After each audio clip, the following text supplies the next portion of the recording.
Hello and welcome to Coffee Chats with Dream Life Creators, a podcast where we inspire, motivate, encourage, but also give you practical tips to live your dream life here and now. I'm your host, Alinka Tercic, and today I have a great guest, Fanny Snaith. Hey, Fanny. Hello. Hey, she's a money coach, and of course we will be talking about the money stories, and about the financial freedom, something that we all strive to. So, how do you define financial freedom? Financial freedom, I actually have my own way of defining financial freedom. Right. Which is, for me, it's about having total clarity around your current financial situation. I know so many people that when they go to bed at night, they put their head on the pillow and they worry so much about their money. But a lot of that worry comes through lack of clarity as to where they are.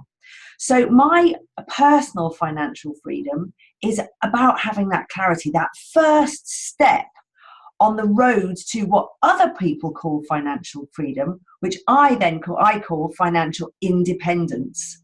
Oh, wow. Financial independence is when you are earning, you have enough money coming in from whichever revenue streams you happen to have, enough coming in to pay your expenses so that you don't actually have to go out to work. Wow. So there's two things. Sorry to interrupt you. No, it's cool because I love this definition. And for me, financial freedom is, like having everything, going to a store, not looking at the prices and really having that availability of money and resources and everything. But yeah, you are right. We have to be clear where we stand.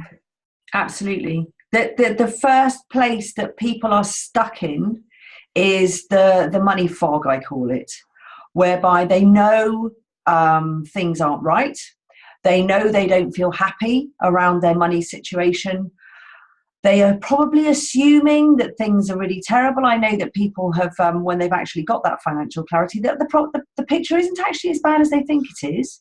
There are other people where they get the clarity and they actually think, maybe it looks a bit worse than it actually was. However, I have never known anybody not to feel empowered and more confident and in control when they actually have that first step of financial freedom, which is the understanding and the knowledge as to where they are, so that they can then make a choice to move forward.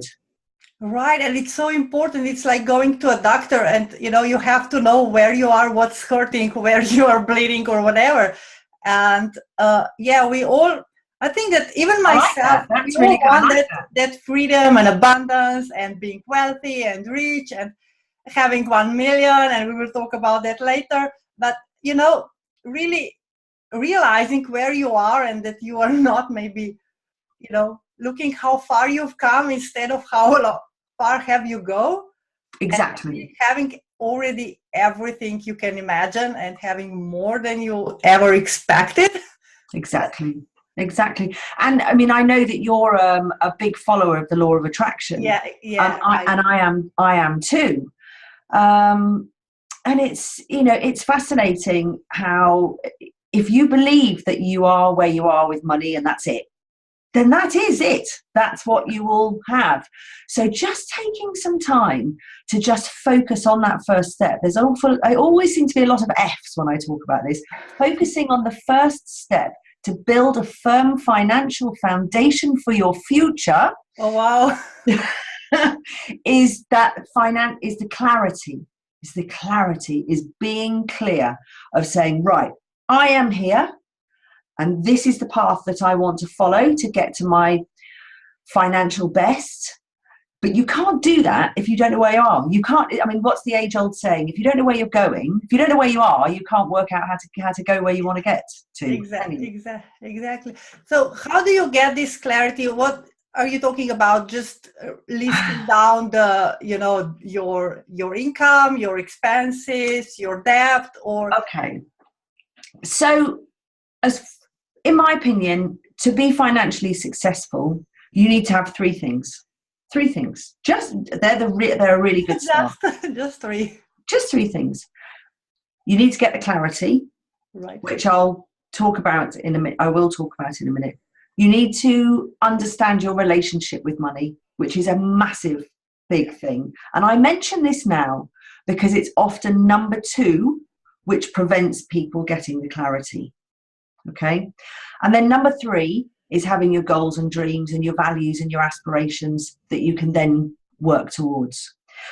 Finding that first financial clarity is taking the bull by the horns, and it is actually utilizing the practical skills that we were never taught at school. Yeah. So what we're asking is that you start tracking your spending, you start knowing how much money is coming in and knowing how much money is going out, and understanding the flow of the money between those two points. That's step one. So, whether you get out a piece of paper and a pen, or whether you open a spreadsheet, or you download an app, or you just go online and you Google, how do I work out my spending, or how much my money flow. I actually use something called a money map, which is a spreadsheet that I designed, which is a complete, I get very excited about this. It's a complete spreadsheet which houses everything that you could ever possibly need to be able to look after your finances. Oh, cool. And I'm going to offer it to your listeners for free if they sign up to my newsletter. Awesome. And thank you. Yeah, and I'm quite happy to give it to them for free, but we can talk about that in a bit. Cool. So that's the first step, is getting clear, is actually getting your pencil, pen and paper out and actually doing some figures, which I know for a lot of people is very tricky.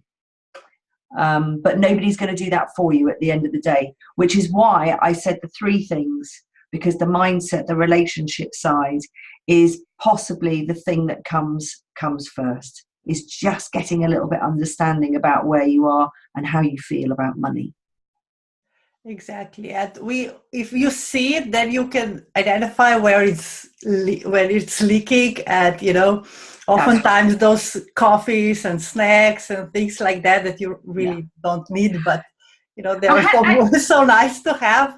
That's right. A handy tip for people, if you're one of those people that really doesn't like looking at your finances, or you find it very uncomfortable to do so, obviously I would say try and focus on looking at your money mindset and your relationship with money, which I know we're going to talk about. But a really nifty trick is sit down with a piece of paper, and rather than looking at bank statements or anything like that, make it up. Just do a list of all the things that you think that you pay out, like gas. How much do you think that is? Just put a figure in the box, or put a figure alongside it. It doesn't matter whether it's right or whether it's wrong. If you do that with how much do I spend on food every week? How much do I spend on clothes every month? Haircuts. How much do I spend at Boots, the chemist, or wherever you go shopping? How much do I spend on council tax, water? Just do the list and make up all the figures. Just make them up. Because by the time you've got to the end of it, you might, I'm hoping that will have sparked a little bit of motivation within you to go, I wonder how much it really is. Like curiosity. Yeah, that's a great trick. Because it's a comparison then, isn't it? This is what I do with all my clients when we start off money mapping, as I call it. I don't like the budget word. I think it's a bit of an ugly word. It's not a nice word. So when we start money mapping, we make it up. That's really cool. I mean, I would hate that because I have to know, but it's really a great start. But I'm naturally more systematic and sheets and things like that. So, I would look it up. But my husband actually is the one who, he doesn't spend much, but at the end of the day, he's always without the money. Okay. And he honestly doesn't spend much on himself, but he's, giving one daughter 10 euros and another daughter 10 euros and here and there, and then it's gone, and I'm the one, okay, tell me where you send it. But that's a great idea to start somewhere. Yeah. But you're mentioning money stories so much, and for me, although I understand that you have to know where you are, the money stories are, the basis of everything. How we grew up with the money, what we learned about the money. And like you said, they don't teach this in school. So, we get this from different resources that are, sometimes they are good and sometimes they are not that good. Our money stories, which are our lifetime experiences with money, but very much if we focus on our experiences with money as children, they will be the experiences and observations and emotions that are linked to those experiences and observations that will form what we call our financial blueprint.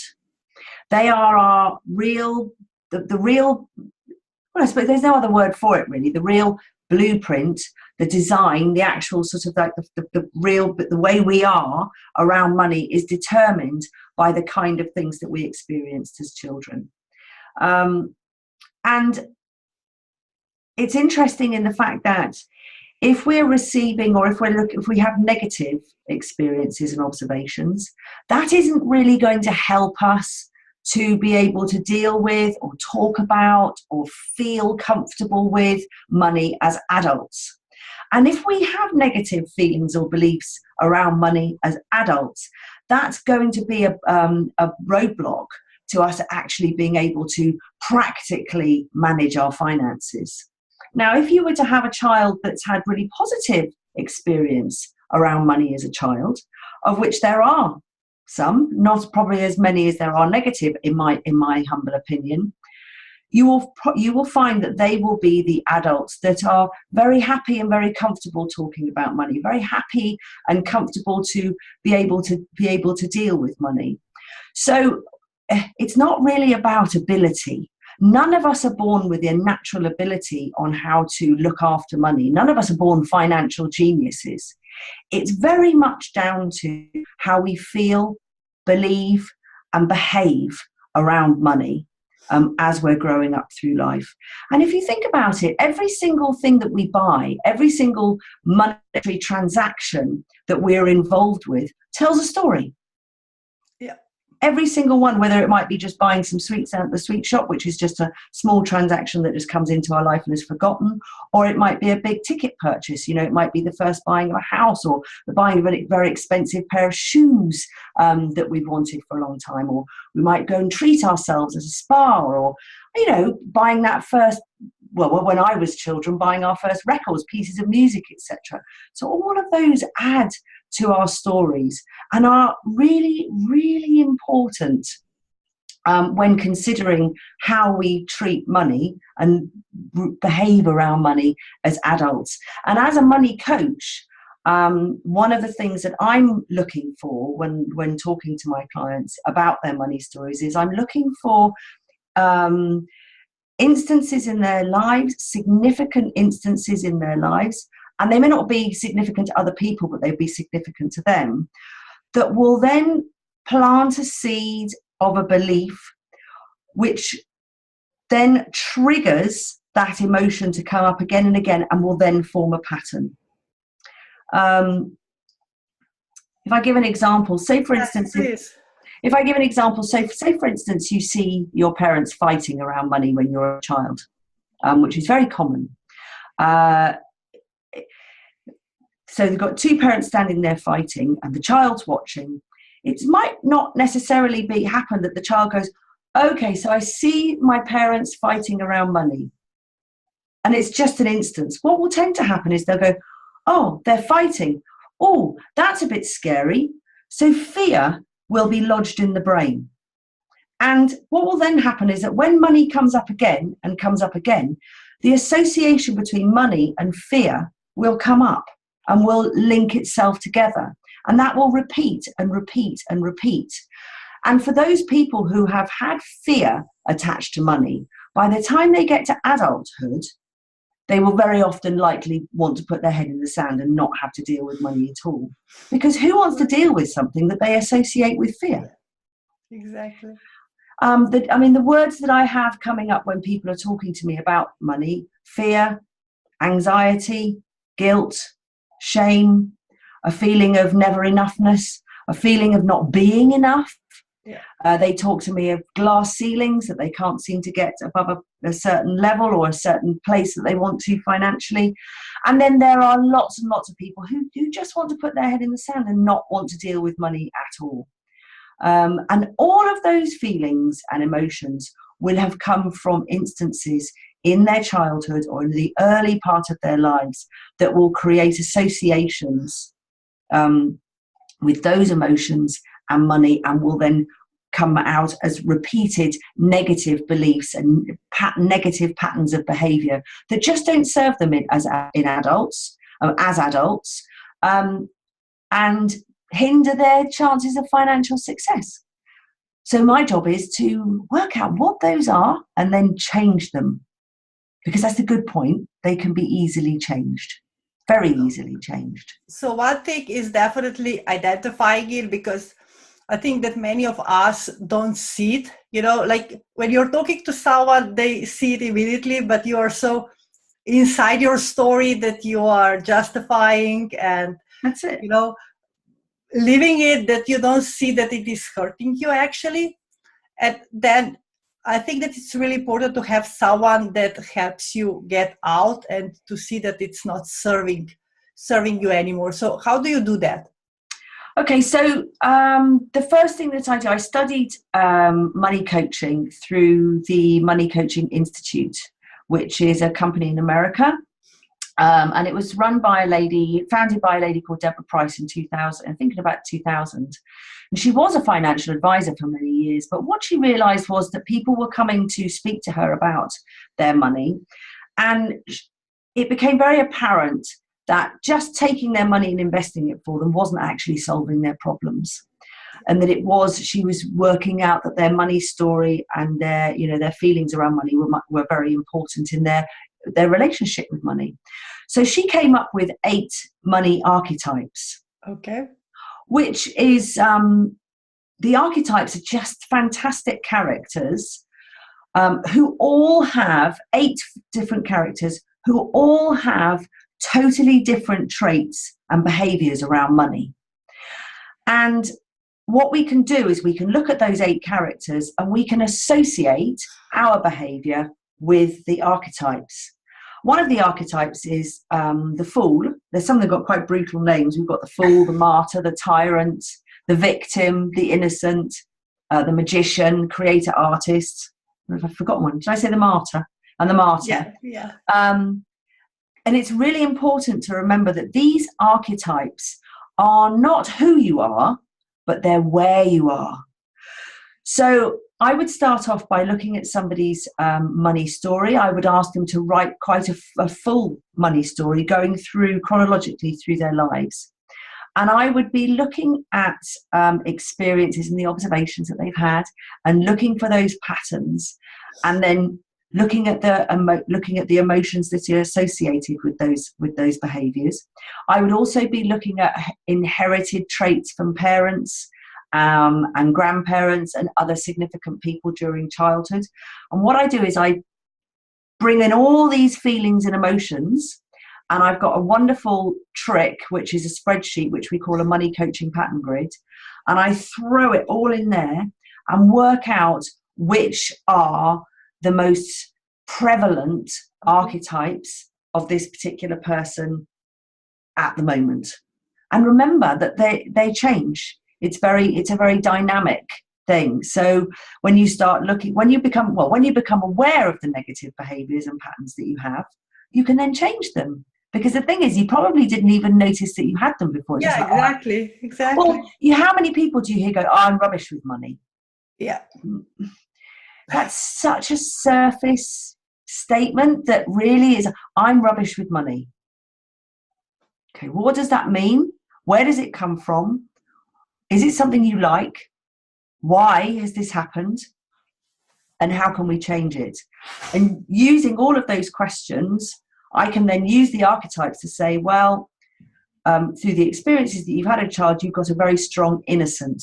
And the innocent archetype is the one who wants to put their head in the sand, the one that doesn't want to be dealing with it, the one that wants to find somebody who will rescue them, the one that wants to win the lottery, the one that is lacking possibly in trust with people, but essentially happy-go-lucky on the outside, but just go, oh, this is really hard for me on the inside.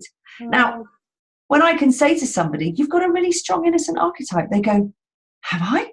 And I go, yeah. And they go, yeah, I really recognize that. But what do I do now? What do I do? And I said, okay. So the next step would be to look at maybe one of the biggest challenges they had over money. So let's say, for instance, they were anxious about money. They had, suffered anxiety, which is very common. So what I would do is I would say, let's take this anxiety and let's work out what the opposite to feeling anxious is. And let's say confidence, being confident around money. And we would then work through very personal, small, but significant steps for that person to move from the anxiety state to the confident state. So we would do that. Now, the person I was coaching, my client, would also then be aware that they do have a high innocent archetype.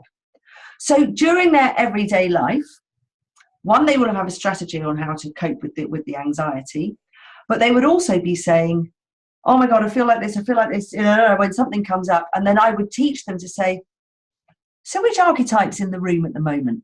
And they go, it's my innocence come out to play. And I go, okay, so what would we like to do? I want to take my innocent and I want to put him right to the back over there and ask him to go to sleep. And I would like my warrior to come out and my magician, so I can start putting some positive behavior and feelings and emotions in place so that I can get through this particular. Awesome. So when we started, you said there are three things that are really major in the money, and the third one is having goals and having the vision for your money success. And I hear, when I work with my clients, I hear so many, I want to make $1 million, I want to make 6 figures. And I know that you experience that, and I know that it's not about the money and it's not about the figure, it's what it is behind. But tell me about that. Okay, so and this is where money stories become so important, really.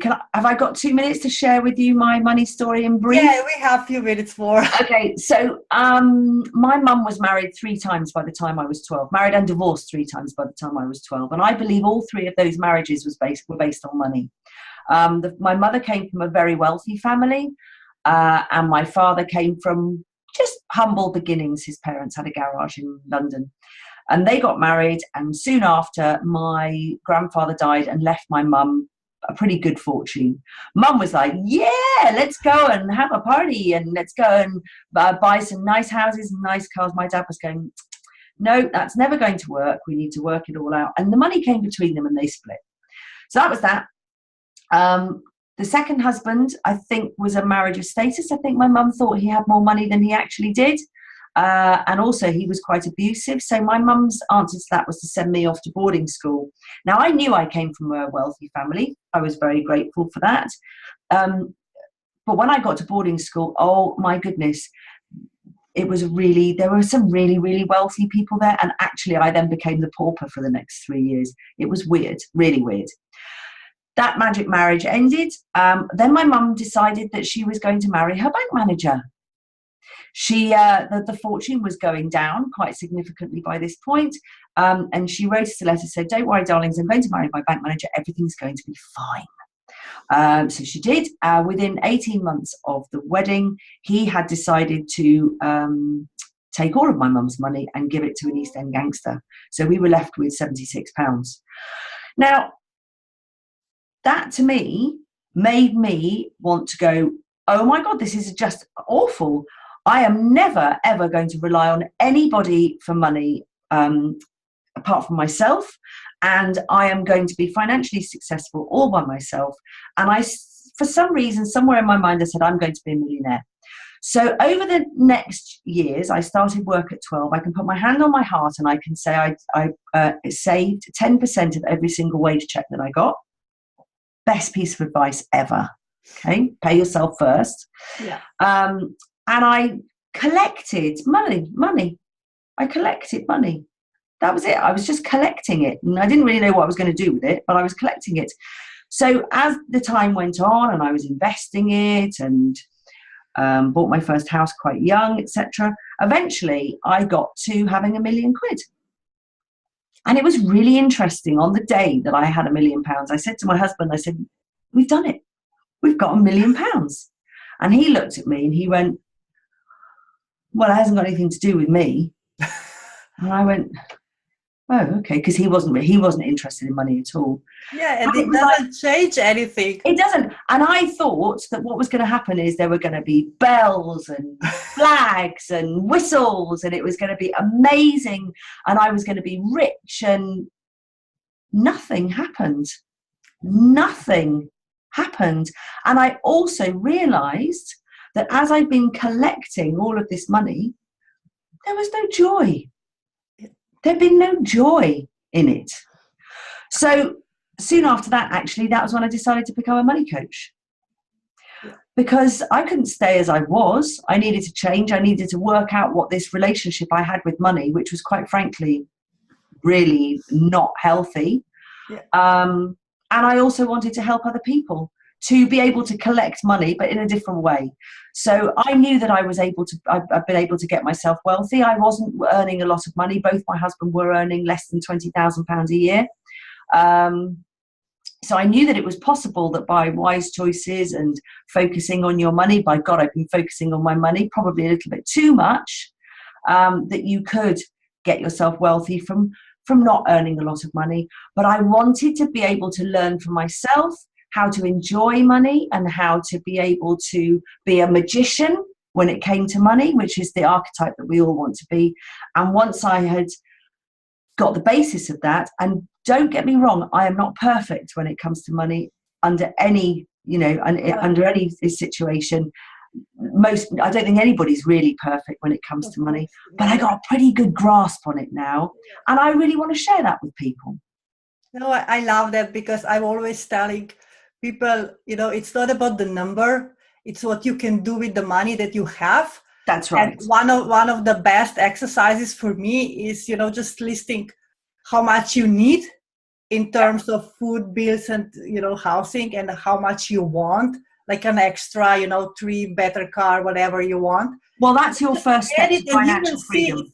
Far away from $1 million or 10 millions or whatever your number, you just, catch it from a thin air, that million. I mean, one of the first figures to get to grips with, I think, is net worth, which is everything that you own, take away everything that you owe, and the bottom line figure.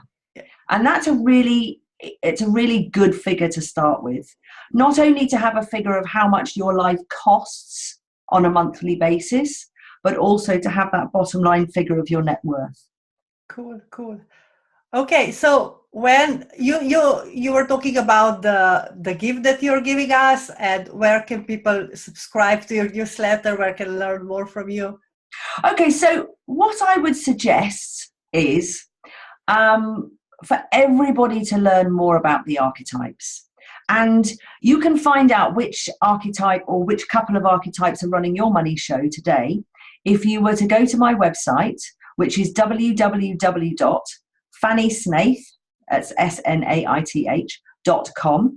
And on there's a money quiz. And I know everyone loves a quiz. Yeah, and of course. It's a whole load of words on the screen, and you just tick which words you feel about money. It's best not to do just a great brain dump, but really think about, focus on money when you're doing it and going, do I feel anxious? Yes or no? If you're not sure, if you're in the middle, just take a guess. You can take the money quiz as many times as you like. And at the bottom, there is 2 check boxes. There's one, would you like a free archetype consultation with me, which I'm more than happy to give, which is about a 30-minute chat where I can talk about your archetypes and maybe help you on the road to Well, to be able to get that financial clarity, the first step to financial freedom. So I'm more than happy to do that.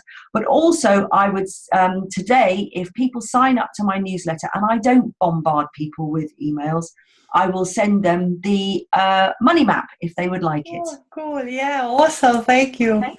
So you already gave us so many tips, but I usually ask my guests at the end, what's the one advice that you would give our audience, at the end to leave our show with? Okay, so to leave the show, it's going to be, when sometimes you have those quiz things and it goes, do you feel like this? If yes, go this way. If no, go that way. Right. So I'm going to do one of those. Okay. Number one question. How do I feel when somebody wants to talk about money? If you feel comfortable and feel absolutely fine and feel happy in your skin and don't feel that you have any blocks, then go down to this one and say, are you managing your money well? Are you an excellent money manager? If the answer to that is no, I would really focus on the practical side and get the pen and pencil down and take that first step to financial freedom and get the clarity. Right. If you were to ask yourself that question, what is my relationship to money like? Do I feel uncomfortable, anxious, fear, guilty, shame, and any words like that? Then I would go off this way, first of all, and I would go and take the money quiz and have a look at the archetypes. And then think about your money story and try and work out where your patterns are. I'm more than happy to give a free archetype consultation, as I said. Awesome. But rather than forcing yourself to get the pen and paper out if you're feeling really uncomfortable about it, let's work out why you're feeling uncomfortable about it first and work on those changes. Because by just going straight to the practical level, you're just putting a plaster on something that's not going to go away. Yeah. Okay? Because we need to heal these things. Understand what's behind and why you're doing it. So that's right. And, many of us, we need to be healed when it comes to money. We've had some really, really hard times when it comes to money. We've got some very, very interesting beliefs in there that could really do with ironing out. Yeah, and at the end, it's just the number, just the paper, and we are putting so much value and pressure and emotions and everything in it. That's right. I mean, money is an energy that needs to flow, and if there are blocks and obstacles in the way that's stopping that flow, we need to try and sort those out. It's a bit like a river, and then it's all bogged up with sticks and mud and stones. To clear those away so that everything can start flowing like a big river. Because awesome. Yeah, swap the word money for energy. It was really, sweet talking to you, and I learned a lot about money. I hope our audience did too. And I definitely encourage everyone to look at their relationship with money and, try to work it out, because we all deserve being rich and wealthy and abundant. Definitely. And it is definitely enough of it, around us. We just have to Can I say one thing? Yeah, of course. Apparently, there is enough money in the world for every single person on this planet to have $1 million. Yeah. So go for it, people. Exactly. Go for it. Go for it. Okay. Awesome. This was another episode of Coffee Chat with Dream Life Creators. I am your host, Alenka Tercic. Hope you enjoyed it, and talk to you next week. Bye. Thank you, Alenka.